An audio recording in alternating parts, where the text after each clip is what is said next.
La revolución agrícola se da en 1800, 8000 años antes de Cristo, que es donde los nómadas dejan de ser nómadas y comienzan a habitar en campos fríos, ¿no? Y ellos también comienzan a desarrollar todo lo que es la agricultura.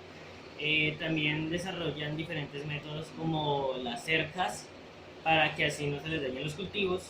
También crean tipos de fertilizantes con los gusanos de las aves. Con los gusanos de las aves. Los primeros ingenieros. ¿Qué sucedió en 4000 años antes de Cristo? Acá es cuando los primeros ingenieros fueron arquitectos y comenzaron a crearse los primeros que eran ingenieros militares, que eran los que protegían los cultivos. La ingeniería egipcia se dio en 3000 años antes de Cristo, que es donde se desarrollaron todo lo que eran las pirámides, diferentes pueblos creados con barro y otras cosas.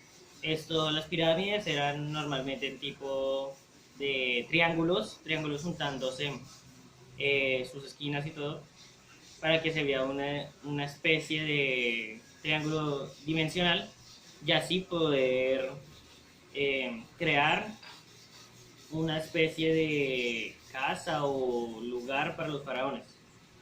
Sobre los asirios, que fue originada 2000 años antes de Cristo, que fueron las primeras generaciones que domesticaron los caballos y que tuvieron un muy gran avance en lo que es los transportes, gracias a que domaron los caballos. La Edad de Oro en Grecia. Bueno, la Edad de Oro en Grecia sucedió en 1400 años antes de Cristo. ¿Qué sucedió? Se dieron diferentes avances, como el primer avance que se dio y el más importante fueron las distribuciones de agua, que creaban túneles de 11 millas para así distribuir el agua por su pueblo. Bueno, y también tomaron ejemplo de los egipcios con la irrigación. La Acrópolis se sucedió 400 años antes de Cristo, lo cual es constituida porque se contrataron obreros para crear el templo de Acrópolis, que ahí es donde se dicen que ya no son que ahora se vuelven trabajadores, el trabajador el hombre. La ingeniería romana, eso se dio 312 años antes de Cristo. ¿Qué fue lo que se dio más en esta época? Lo que se dio fue, por decirlo así, el avance mucho de la humanidad, ya que se dieron a hacer carreteras, mejores arquitectos, mejores planos de casas, que también se mejoró el acueducto para distribuir así el agua entre todo su pueblo y se dieron diferentes métodos de entretenimiento como por ejemplo las batallas que había en los templos, no, en los coliseos que ellos crearon mediante sus avances. Bueno, mucho gusto, mi nombre es Albert Einstein. Fue un físico del siglo XIX y siglo XX. Principalmente soy conocido por desarrollar la teoría de la relatividad especial y general. Y también por la teoría de movimiento browniano y el efecto fotoeléctrico.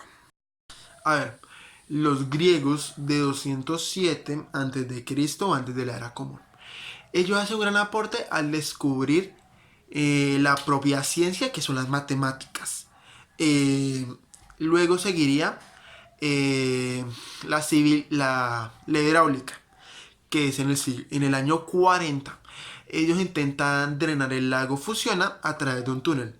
Esto hace que la gente comience a intentar conseguir agua más fácilmente, porque antes era por vía aérea, por así decirlo, ya que se llevaba por unos canales en el cielo.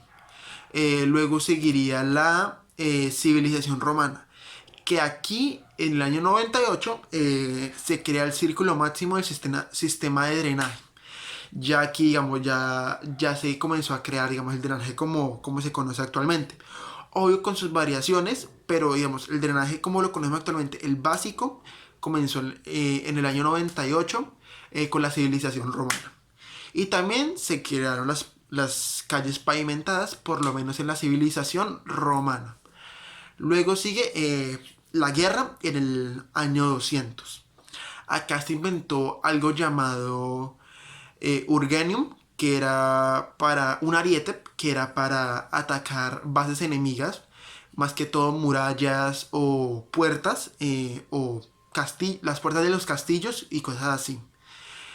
Luego seguiríamos al año 301, que yo lo llamé luz. ¿Por qué?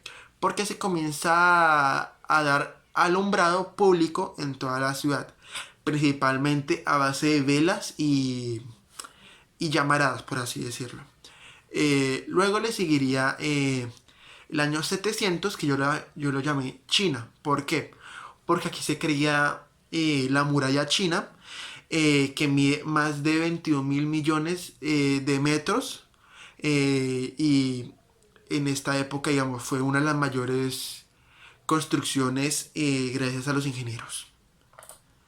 Luego seguiría la energía, también en el año 700, que se crearon máquinas de energía y también se crearon molinos de viento para comenzar con la energía básica, como se hacía muchísimos años atrás, pero era energía básica completamente, no como ni parecía a la que conocemos actualmente.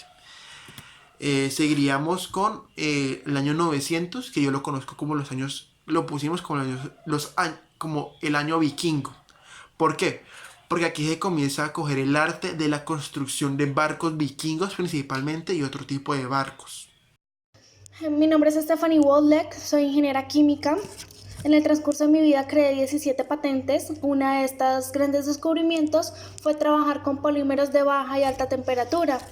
Este tipo de polímero se encuentra hoy en día en los chalecos antibalas.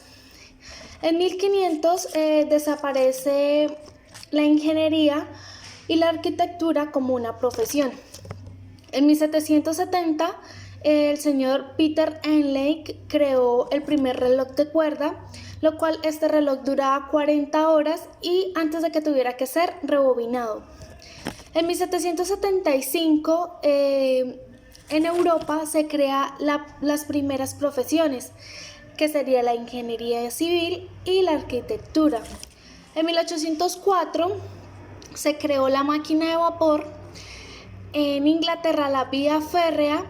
Esto impulsó la idea de crear locomotoras, de construir metros y líneas urbanas, y este fue el único medio de transporte en esa época. En 1815, la revolución industrial, fueron avances en la minería, la manufactura y el transporte, y se crea la bombilla eléctrica. En 1817 se crea la batería y se da la pauta para descubrir el electromagnetismo. En 1850 se crea la Escuela de Revolución Industrial y especialización de ingeniería. En 1900, producción masiva de automóviles como la marca Ford. En el 2000 aporta muchísima contribución significativa a la ingeniería industrial.